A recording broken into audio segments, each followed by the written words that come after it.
Well, good morning. It's a nice April morning. I haven't put a clip up for a while, but I'm just going on a little walk this morning with my dog, and I'm just going to go round one or two of the fields to show you where we are this spring with where we got to with the winter drilling and the spring drilling.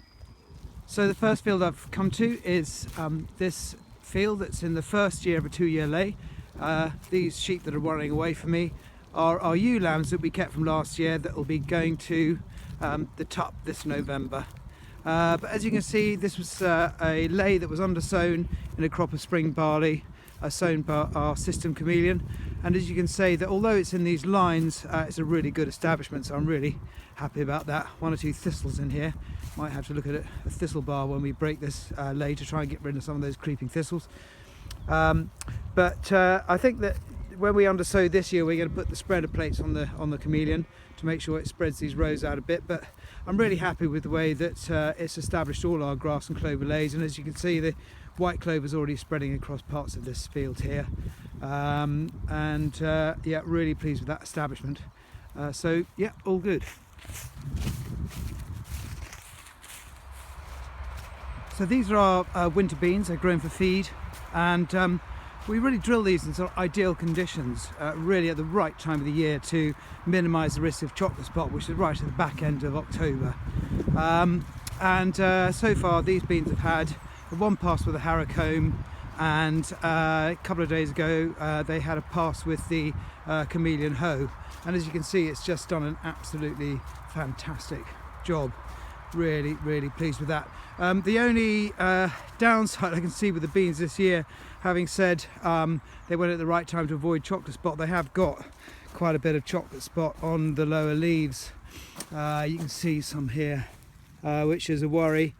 But of course this good weather we've had recently has stopped that, and we've got some nice growth in the upper leaves, which doesn't have any disease on it. But you'll also notice that there's quite a lot of weevil damage on them as well.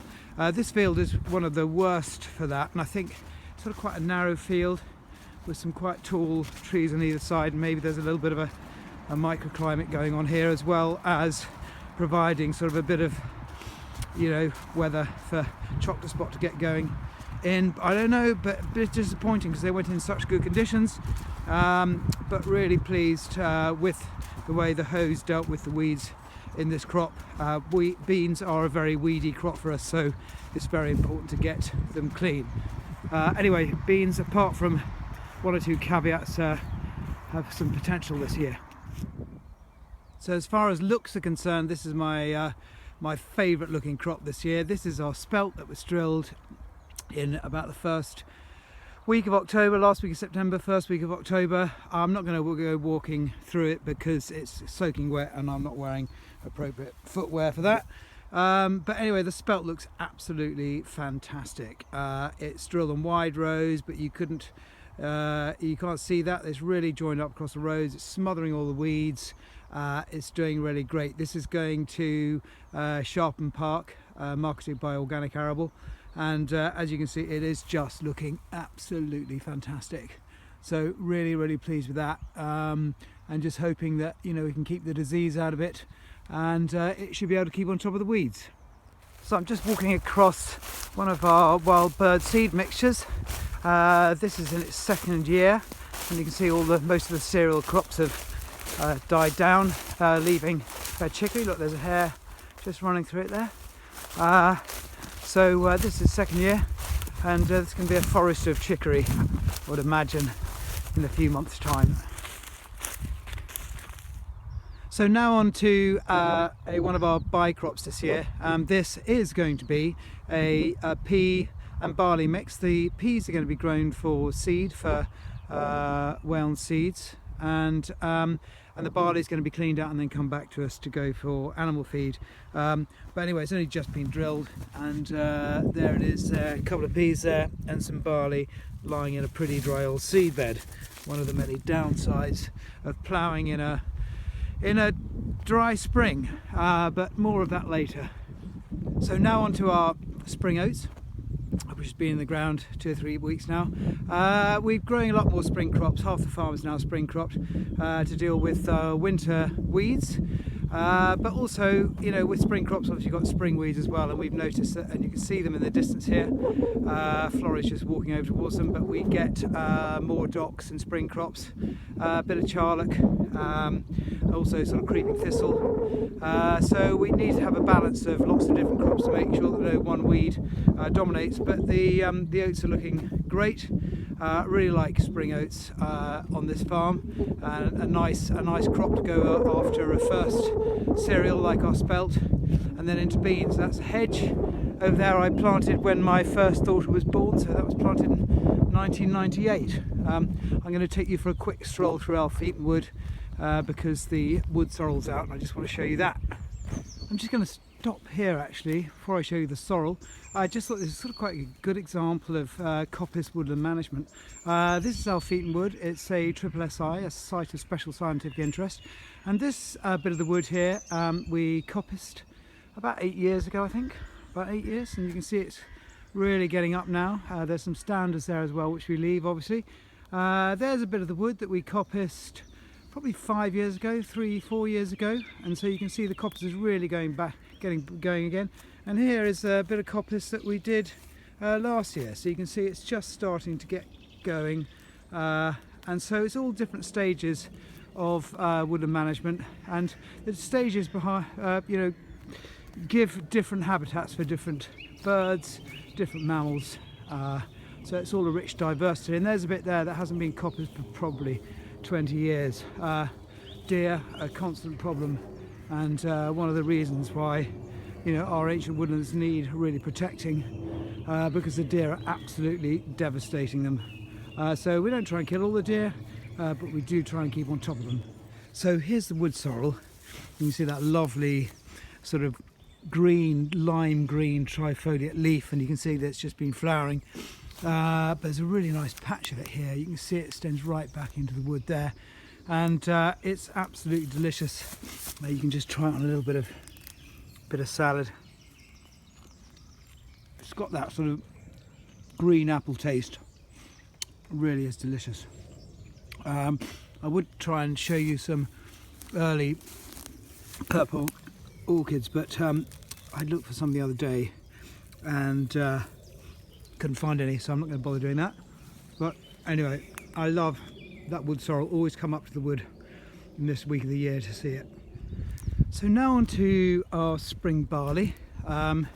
This was drilled a few weeks ago, and there's one or two things I just wanted to show you here. First of all, you can see these two light green lines here. This is the tram lines where we run our weeders up and down, and actually we've been drilling, just doing an experiment this year, drilling the tram lines because to stop soil erosion, but also to provide cover from the crop to some other weeds.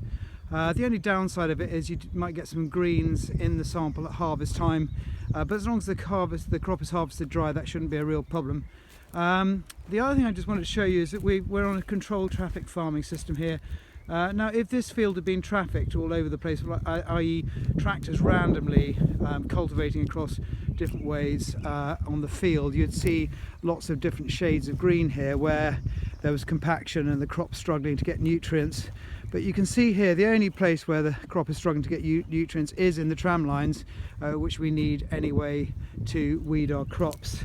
And the other thing just to point out here is that this crop was sown, not rolled, and it has just had one blind weeding, which is after a week after the crop's being sown, we go across with a harrow comb weeder and take out the weeds just as they're sort of chitting before the crops emerge, and you can see that it's just incredibly clean, which is great.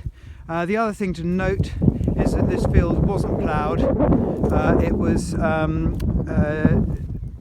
disked with so non-inversion tillage, and as you can see, weeds just not an issue. So increasingly on this farm we're going to see us abandoning the plough. It doesn't serve any purpose anymore. We've got weeds throughout our whole profile of soil, and so we're going to move away from the plough if we can in certain situations, which will be better for our soil and it will save us time and money. So lastly, and you can't see anything here at all because we've only just finished drilling it, but we're now walking across the Skill, right into the sun as well, so you probably can't see anything. But this is where we've drilled about 40 hectares of quinoa for Stephen Jones of the British Quinoa Company. And but around the outside we've drilled spring oats, because the one thing that quinoa absolutely hates is compaction, and any turning on the headlands, it just doesn't yield anything at all. So we've got spring oats for 3 passes around the headland, and then the rest of the field is drilled with quinoa or quinoa. So it'll be interesting to see how that does, where we're just growing that high value crop right in the middle of the field while just putting a lower value crop around the outside. But quinoa is something that we really enjoy growing, and we really want to do the best we possibly can to get the best yield we can. So watch this space. I'll come back and show you the field later on when it's all up. Florrie just having a drink at the end of our walk. It's quite apt to stop here actually, because this is a moated site on the farm. It was where the original farmhouse was actually, before my house was built in Victorian times. And it was a Green Trees farmhouse, sat in the middle of this moated site here. And 3 or 4 years ago we restored the site and got the moat flowing back round again, and actually cleared this pond, which is now a fantastic habitat. But it's one of the really great pleasures of being a farmer and having the chance to do work like this on the farm, which is, you know, a really valuable asset. But anyway, that's my quick morning tour. Hope you enjoyed it, and I must do some more, and I will show you how that quinoa comes on, and also how the crops develop, and maybe, you know, do a comparison between ploughed and the non-ploughed stuff to see if that really had any effect on yield at the end of the day. But anyway, back home and to get on with some work.